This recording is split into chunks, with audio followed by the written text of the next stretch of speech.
a brochure yesterday with a hotel in it, with a number of service departments and a number of rooms already done, and it's out. It's more than contemplated. It's all published in graphics and gone to market. I'm so uncomfortable with this. It was not a sensible move to table that brochure, but anyway, they did. Unbelievable. Councillor Sayers. So we. Thank you, Mr. Chair. Well, sorry, we'll focus on... Did you want to finish that? We can focus on Manukau. Yeah, maybe we finish that first. Yeah, thank you. Okay, I've got Councillor Stewart and Councillor Cashmore Philippa, and I think that's all about... Speaking in questions or just speaking? I think, well, let's have... We just have questions, but I'm hoping we don't end up... Mine's just a very simple question. Yeah, I'll put you down, but it's Councillor Stewart, and then Councillor Cashmore Philippa. I'm speaking.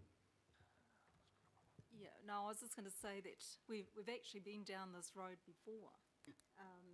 Back in, there's a little bit of history with the, it was the County Manukau Pacific Trust, and now it's the Second Nature Charitable Trust. Back in 2003, with the trust, there was a sale to, I think it's Aldermoss Investments. It was purchased through the trust. There was a deal that happened, and then in May 2007, Maldus advised Manukau City Council that it couldn't meet the agreed timetables. So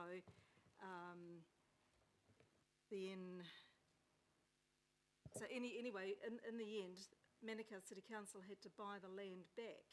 So this has been something that's been going on for a long, long time, and really we should really have a bit of a relationship with this trust, and it just doesn't seem to be happening because they keep on doing things without actually coming and discussing it with the council. We're now Auckland Council, and I think they owed it to us to come and talk to the council around the table before they started entering into agreements with other groups. So it's happened once, and I think you know the history, I'm sure.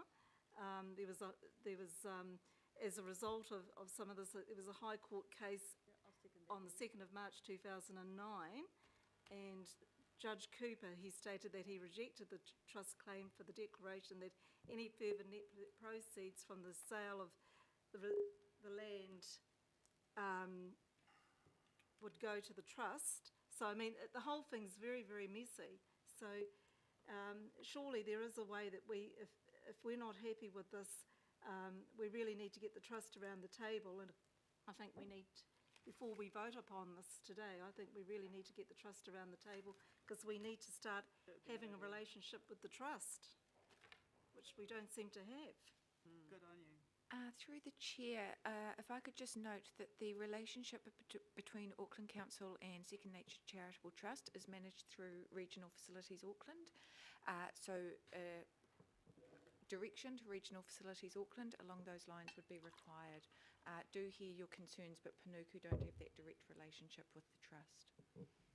So maybe it's just as well we're trying to review all the CCIs. We're not. Councillor Cashmore. I don't have a question, Mr. Chair. I just want to make something very, very simple and clear. Is that all right? Right. Yep. So I think we're really over-egging this and bringing a lot of history into it that's perhaps no longer relevant. Yep. So what we have here is a trust that is focused on delivering really good outcomes in Manukau. Te Wero and the Vodafone Centre there operate with some RFA funding. 350k has been mentioned. What hasn't been mentioned is that trust also puts 750k on average back into that community through different activities. For every person that goes through Te Wero and pays for it, an adult pays for it, a child is put through by the trust for nothing. So a child learns to swim in active waters for nothing. They do wearable arts displays, which is on next weekend. They do business presentations and business growth. They do community engagement, and they do arts. So that's the driver behind the trust, is community betterment. The hotel development, and it might look something like Ramada's talking about, and that's the deal they've done. The trust set that up to try and make the Vodafone Event Centre be even better occupancy, a better return, because they're going to be a real convention centre. So transparency, transparency when you're doing these end-for-end deals is not as important as certainty. Certainty is the most critical point to make the deals stick and the deals work, especially for banks. So has the trust got some sort of secret special game plan on here? I don't think so. They spoke to about varying hotel chains, I believe, to try and get a result. Ramada have come up with a willingness to go for an end-for-end deal. They've had a 99-year lease, which in the real legal world's almost as good as owning something. And they've come back to council. If you revoke the lease, there's a value uplift, which comes back to council, from lease land to actually land that can be made into commercial activity, again to council, I repeat. And the trust gets an end result for the area down there to make the convention centre work, to even build on Te Wero even greater. So when the armed forces or the rescue forces from Australia come to use the white water, there's somewhere they can stay that clicks the ticket, that helps the trust, that makes it all work. It's an occupancy and it's a certainty about the deal. And I think we're just trying to make something very, very complicated where it's not complicated. Sir Noel Robinson, who's chair of the trust, has done outstanding work for the city over a number of years and needs to be thanked. So, thank you, Councillor Cashmore. So therefore, I'm going to allow a blending of comment and questions. So, Councillor Filipiano. Shouldn't really matter who's behind it, should it? I know, Councillor Filipiano. One way or the other. Yeah. Chair, just a question Oh, in I'm regards to the comment, I think, and I stand corrected around the actual words, but just a comment from the chair of the Manurewa Local Board in regards to that Panuku were instructed instructed by council to sell the land to the Second Nature Trust, which was somewhat confusing to me, and I just wanted to ask our CFO if she would want to comment on that. It's just seeking clarification around it. And I made a comment earlier, but we'll just give an update to that comment. Okay, thank you. Thank you, Chair. Through the Chair, thank you for the question, Councillor. To my knowledge, there was no direction given by Council to sell the land. I think perhaps the interpretation of the obligations under the lease have perhaps been wrongly interpreted or perhaps too broadly interpreted. There's no specific instruction. Okay, thank you. And Chair, I'm not going to go down the history of what happened in the old Manukau City Council days.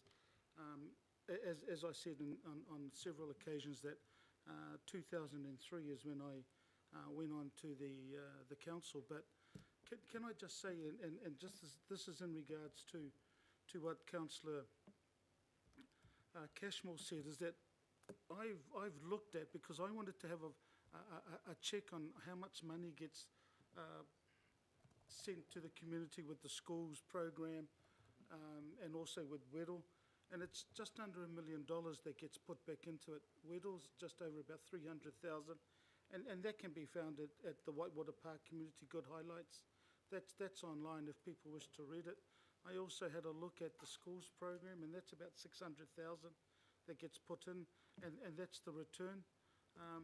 Chair, and you know, for me, I just think that for the community, and I know that 50% of schools end up using the venue, and that's been for free. This is sponsored for our schools in at least the county's Manukau area, which covers from Franklin all the way through to Howick. And I had an opportunity last night at the Pacific whānau that we had for Have Your Say event, and I had a talk to the chair of the Mānga there, o Tāhuhu Local Board, Lydia Sosene, and she's very supportive of this, and especially in the fact that the money stays in, and we've already had comments around that, Chair, but the money stays within the county's Manukau area. And you know, so my question is to whoever may be able to answer it, that's exactly what's going to happen, is that the money that is for the sale and purchase of the land that's just sitting there, and I mean I can go through the whole report and give the reasons that you had on page 108, but from the beginning on 107 right through around why there should be a hotel there. you know, with all the reasons on that report. But I just wanted to make sure, again, it was said by yourself, Chair, that the monies from the sale and purchase will be spent within the Manukau, Transform Manukau area, County's Manukau area, as what's been delivered. And can I just get that answered, please? Through you, Chair, yes, that is the intention, that the sale proceeds are reinvested back into the Manukau area. All the sales proceeds. That's all of it? Yes, Yeah, yes. the whole lot. This is why I asked the question, because Councillor Simpson, you made that comment, and I just wanted to clarify that as well, that all the money will go back into Manukau. So, you know... I mean, no one's disputing that, Councillor. I actually was just hoping that maybe more money could go back. Well, we'll come back to that. I wish the governing body would end up putting more money towards the TSI, so that's my whole point. But this is why I wanted to seek clarification. So, Chair, from my perspective, and really speaking on behalf of all the schools, not only, and I have to say, Chair, if you read the report that I've also got, which is around the schools program that Vodafone Event Centre run through the trust, is that it also benefits schools in the Tamaki Makaurau area. Not just, but 50% of it. But like I said, it just covers the schools right across Tamaki. So, yeah, Chair, thank you. Councillor Watson. Thank you, Mr. Chair. Yeah, I've just got a kind of very simple question, which probably has been answered, but if it hasn't, it hasn't kind of absorbed through to my thinking, and it really goes to the notion of flipping. And I asked the question to the chair of the Manurewa board this morning, and the answer I got there was that they had no guarantee that it couldn't be just passed on at a profit. And listening to Councillor Filipino, I'm not quite sure now whether the assertion is being made that every cent that the private party makes out of this will be given back to the community, or that the council runs the risk of being perceived as an unwitting accomplice to the kind of article we saw with the young couple on the front page of the Herald, with Mr. Wu walking away with $81,000 for a deal changing hands on the one day. Now, the Real Estate Agents Authority is ramping up its crackdown on flipping, we're told. So my question at the end of all this, is there still the possibility that we get a price, whatever it may be, for this property, and the private party then flicks it on to, what are they, Rabada or whatever they're called, for you know, appreciably more sale price? Is that still a possibility? Through the chair, the council has effectively given away its value and its control of this land for 99 years. Having said that, Panuku would look to get a fair market value for that interest, and as I mentioned in the past, equal benefit in the uplift. The trust has been very upfront about the fact that it has its intentions always were to construct a hotel on that site. We knew that that was the case, and it is Panuku's intention to get a fair market value and, as I said, an equal benefit in the uplift of that value. So the property, any on sale by the trust to the developer, again, council would get equal share in that uplift. So just as further comment to that, just in F, it says quite clearly there that note the following public consultation. So remember, public does not preclude further negotiation, discussion with the Second Nature Trust. Sorry, Councillor Watson, this is an answer to your question. Sorry. In F, it says note that following public consultation, meaning that public consultation does not preclude Panuku having further discussions with Second Nature Trust about uplift.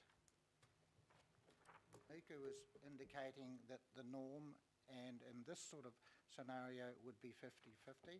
I'm not going to say anything else, and I'm not going to ask Panuku to say anything, but they will be having further consultation, including with Second Nature Trust. So We're not I agreeing. think that's quite important too. Okay, thank you, Mr. Chair. I appreciate that clarification. And do I understand from that then the ultimate decision will be coming back to us then once that's been clarified? That is my understanding, and that's why we're trying to complete the loop with F, so that we get further, a further report will be come back for us to sign off on it. Okay, so the local board and a number of councillors here and probably a number of other ones who haven't spoken have made it clear they have a real concern with that perception, real or imagined, that there could be some flipping involved here. I guess what I'm saying as far as my approval or not is really dependent on certainly how that pans out in real dollar terms, because I don't see any difference as it stands between that and Mr. Wu, except that we're even worse than the young couple because we know it's happening. So I appreciate that, and I look forward to seeing it. Well, it's what happens. Yeah, it's a little bit unfortunate that we're, some of us that are speaking are actually not being charitable to the Second Nature Charitable Trust. And I just think we need to be a bit careful about that. And I think when Councillor Filipiana means all the money will come back to the council/community, he's taking it that any 50-50 and the 50% uplift that the Second Nature Trust gets is actually going back to the trust, which is a local entity doing local stuff. Exactly. And in the case of building a hotel, doing exactly what Panuku wants to do in Manukau. They want to build a hotel. They've got other sites they might think are more ideal, but this is the one that's come up, and Panuku's saying, right, this will be good. So they are doing the right thing by the community, I believe, the Second Nature Trust, and I don't know whether we want to impugn the reputation too much. And I don't think anyone's meaning to do that, Mr. Chair. I think people are pointing to the perceived probity of the deal. It's a deal, so a council has to be very careful when deals are being done that they are seen to be fair and above board. I think that's, I don't know the parties involved, so I'm just looking at it from the perception of the deal and whether that seems transparent and fair and reasonable. So that's all I'm seeking clarification on. Yep. However, I will say there is an amendment, which you can see up on the screen, by Councillor Newman and seconded by Councillor Simpson, that really is impugned. Exactly. Are things being done properly there? Sorry, is that your speech, or because you've entered into debate on the No, amendment we're yet? actually, Councillor Newman, I'm chairing this committee. If you don't like it, then leave the room. No, I'm staying. But you're next, and I'm asking you to speak now, and you can speak to your amendment or speak to whatever you want to speak to. Yep. Thank you. Thank you, Mr. Chair.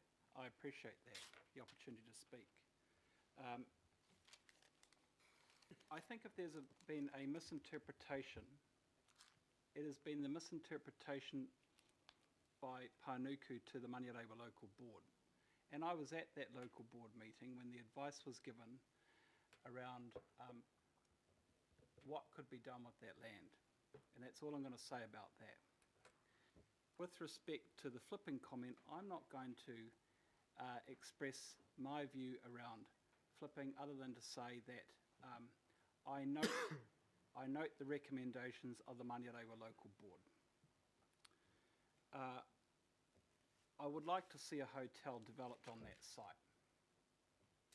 We got yesterday a glossy document from the developer proposing a hotel on that site. It wasn't a bad offer.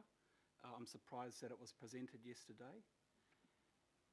I acknowledge Councillor Cashmore, because Councillor Cashmore did point out that this trust does have a purpose, and its purpose includes providing recreational community need to that community.